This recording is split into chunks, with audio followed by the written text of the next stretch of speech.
Hi guys, and welcome back to History Revision Success.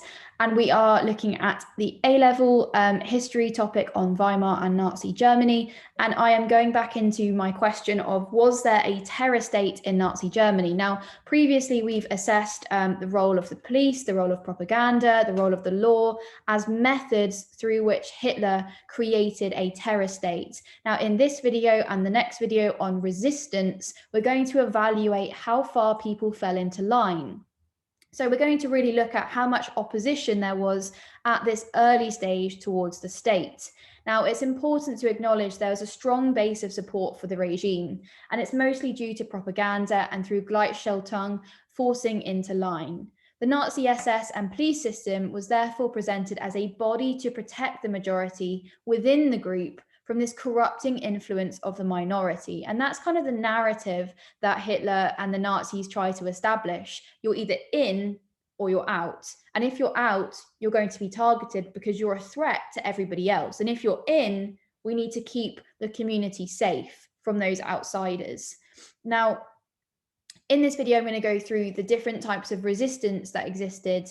And then I've got a separate video on the church and church resistance. Now, remember and bear in mind that some of these groups I'm going to return to later on in different thematic topics. For example, the church, I will come back to again. The resistance of groups like the White Rose and the Edelweiss Pirates, I'm not going to talk about in today's video. I'll come back to that as a whole video in itself on resistance during the war and in the lead up to war. Okay, so this is purely resistance with the question of, did he establish a terror state, a totalitarian regime? Now, it's obvious through the use of terms such as people's court and popular justice that he was trying to establish the idea of the will of the people, okay? People agree with me, we're all together, this is a people's justice, a public justice, your justice, not mine, it's ours, okay? A collective idea of community, unity, and shared ownership over this regime he was trying to establish. Now, on the whole, there was limited active opposition. And there's clear evidence of Hitler's increasing popularity, with most people subscribing to the view that the Third Reich was preferable to the final years of Weimar Republic. There was, however, some opposition, and one place this came from was from political groups such as the SPD or the Social Democrat Party, and then later the KPD. So these groups are where the stiffest opposition to Hitler was expected. The SPD, or the Social Democrat Party in particular, was feared. Hitler feared that they would do a general strike or organize a general strike from the unions linked to the SPD, as they had done to defeat the Kapp Putsch in 1920. The SPD was quite a substantial threat to Hitler in the beginning, as they were chiefly responsible for setting up the Weimar Republic. Ebert, for example, had been a social democrat. They were a constituential party, which meant they were committed to working within the state's legal framework. It meant they were somewhat unprepared and therefore ill-equipped to deal with a regime that operated outside of the law. So while they were effective to an extent, they didn't have the tools to be able to deal with the Nazi Party, as they were very much based on the constitution. They were very much based on legal principles and normal ways of working, and they weren't really able to adapt in order to deal with Hitler's kind of, law-breaking way of doing things. Now, the Nazis overtook them as the largest party in 1932, and of those present in the Reichstag, the Social Democrats were the only ones to vote against the Enabling Act. This was equally a show of bravery and the fact they were very much a force to be reckoned with, but also it kind of ended the resistance they were able to provide, because by doing so, they highlighted themselves as such a threat. And then the Nazis, once they had won legal powers with the Enabling Act, were able to crush them. And this is what happened. And by 1933, thousands had been murdered or placed in protective custody. By this point, most of the leadership had fled to exile. Ernst Schumacher operated a small base from Prague with small secret cells of support. There were also some city-based groups such as the Berlin Red Patrol, and propaganda pamphlets were smuggled across the border from Czechoslovakia. However, the very constant fear of the Gestapo prevented the scope of these activities, evidence that the Gestapo and the police system were very much working to create this terror state in the way that Hitler wanted it. The priority of the SPD by this point was their survival and the creation of a future regime once the current one had collapsed, rather than deciding to prove and provide an outright challenge to the current regime. So therefore, they took themselves out of the country and started kind of working on developing this state for after the Nazi one, rather than focusing on trying to destabilize the Nazi one itself. Now, in your exam, you might be given a source. Remember, we have our source papers, and one of your sources you might be given is a SOPADE report, SOPADE, SOPADE. Now, this is a report produced by the agents of this banned Social Democrat Party to inform the exiled party leadership of what is happening in Germany itself. For example, one written in 1935 read, "The National Socialists have not conquered the factories, but they have destroyed the workers' self-confidence. They have crushed the forces of solidarity and crippled their will to resist." So if you get that source, SOPADE, it might not tell you what SOPADE means. So you need to connect the fact it's a Social Democrat report to the leadership in exile. That's the Social Democrats. Now, the KPD, or the Communist Party, another group who provided a political resistance to the regime. Now, they were far better prepared than the SPD to engage in underground activity, as it had its background in revolutionary politics. So the KPD, in the first instance, seems much more likely to be able to provide a threat against Hitler and the regime. However, the KPD had already been devastated by a wave of repression against communists after Hitler came to power. It was the first party to be banned, and its leader, Ernst Thälmann, was arrested at a very early stage. Remember, after the Reichstag fire, this was blamed on communists, and about 10% of the KPD's membership was killed by the Nazis during 1933. They were able to establish an underground network in some of Germany's industrial centres, and revolutionary unions were set up in Berlin and Hamburg to recruit members and publish newspapers. However, all of these were broken up by the Gestapo. While it wasn't completely eradicated, since even the membership to the party was now illegal, the focus became, just like the SPD, on survival. And in the end, to be honest, divisions between the SPD and the KPD meant they never really presented a serious threat to Hitler. The KPD, for example, attacked the SPD as being social fascists. Now, outside of political resistance, we have workers' resistance. And before 1933, the German working class was the largest and most unionized workforce in Europe, with the largest links or the largest unions being linked to the SPD. Therefore, this should have meant the workforce were consistently opposed to Nazi policy. After January 1933, union resistance crumbled surprisingly quickly, and after the Nazis came to power, the trade unions were absorbed into the DAF, the German Labour Front, which we'll talk about when we look at social policies in more detail. Nazi propaganda was used to emphasize the importance of national as opposed to class solidarity. So they're using propaganda to try and break down those kind of very traditional ties between social classes, and suggest that actually it's not about being part of the working class and fighting for your rights as the working class through the trade unions. It's about fighting for us as a German whole. Now, while risky strikes did still occur, and in September of 1935, 37 were reported in the Rhineland, Silesia and Württemberg. In the whole of 1937, 250 strikes were recorded. Most of these were in reaction to poor working conditions or low wages. So it shows that people were still very willing to strike and still had the capacity to strike and go against the regime.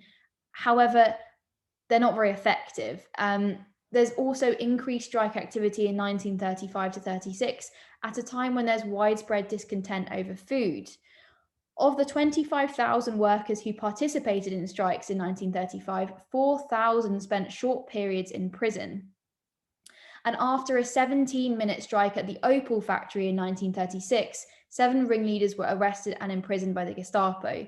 So it shows the Gestapo are not capable of completely preventing opposition to the regime, and where discontent is reached, workers are still showing that discontent and expressing that discontent. However, it's dealt with very ruthlessly and very quickly, which keeps the discontent in terms of being visible through strikes to a minimum.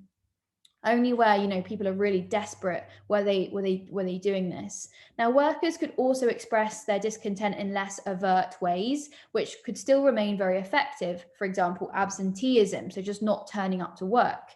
Now, this is particularly damaging to the Nazi economy, and when we look at finance in our next thematic topic, you'll realize, you know, just how important it was getting men to work every day to meet targets and things like that.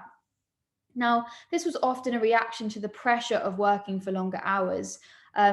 This was so concerning to the regime that in 1938, new labour regulations for slackers were introduced, which led to the arrest of 114 workers at a munitions plant in Gleichwitz for absenteeism and slow working. Another tactic was deliberate damaging of machinery. The regime made sabotage a crime, and there were a number of prosecutions in 1938 to 1939. So what we're seeing from workers is that there is discontent. There are people willing to, in very small ways, go against the regime, but the Nazi kind of police force is very quick at suppressing all of those instances. Now, the next group of people that resisted were the young. And in this video, I'm just going to evaluate youth resistance at this earlier stage, rather than looking at the more famous movements, the White Rose, the Swing Youth, the Edelweiss Pirates later on. So by the mid-1930s, there are signs of disillusionment amongst young people after the initial enthusiasm for Nazi-approved Hitler Youth. In 1934, the Lutheran youth organization called Evangelical Youth are forced to integrate, bringing 600,000 members.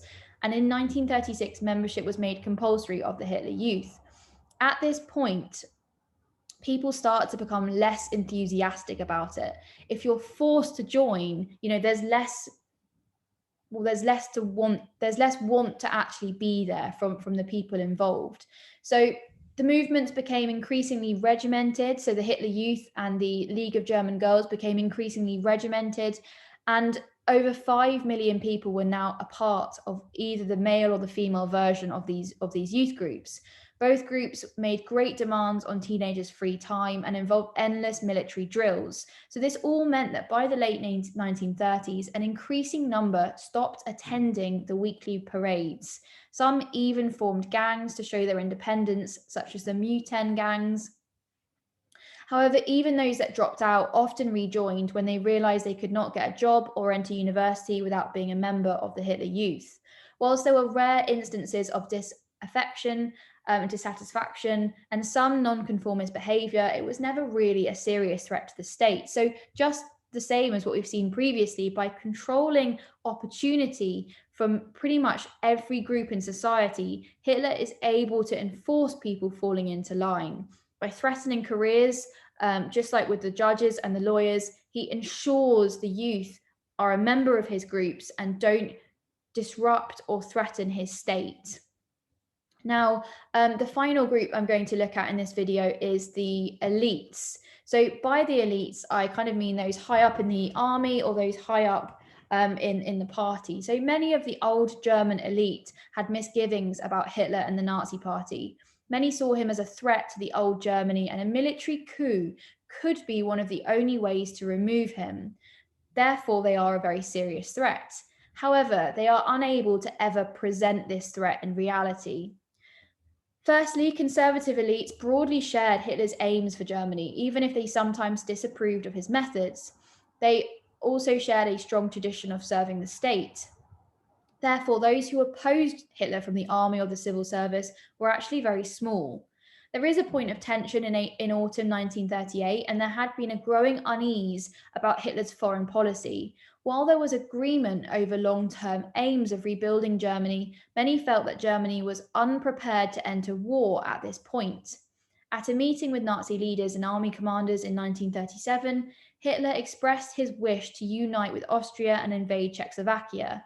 Both Defense Minister General Blumberg and Commander-in-Chief of the Army, General Fritz, expressed doubts. Within 3 months, they had both been purged from the army and replaced with more compliant generals. So yet again, careers, lives, livelihoods tied into simply agreeing and towing the party line. The imminent threat of war also prompted Head of Army General Staff General Beck and a number of senior army figures to plot to remove Hitler in a military coup in late September of 1938.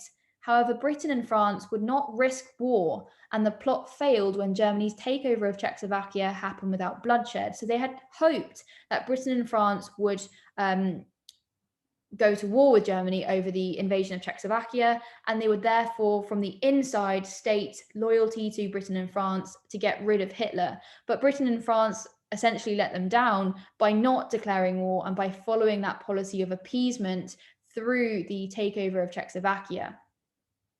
Therefore, overall, dissent was expressed in multiple ways. However, propaganda, indoctrination, repression has successfully created an atmosphere where the majority were prepared to support Hitler.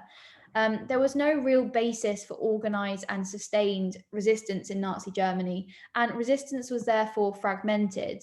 There was also the belief that despite everything, the Nazis had restored order, prosperity, and national pride to Germany after a period of great difficulty.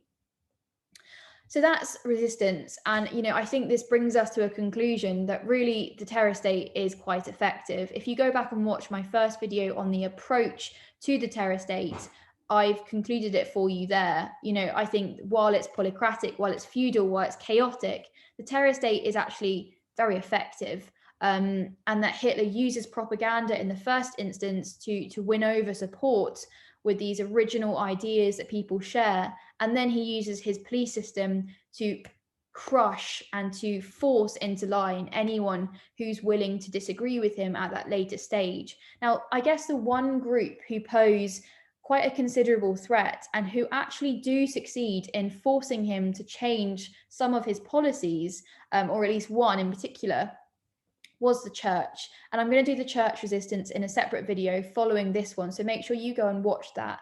I will deal with the church in a greater depth at a later point when we look at social policies and religion in Germany. So remember, this is just looking at it as a resistance to the terror state to include in an essay on this thematic topic.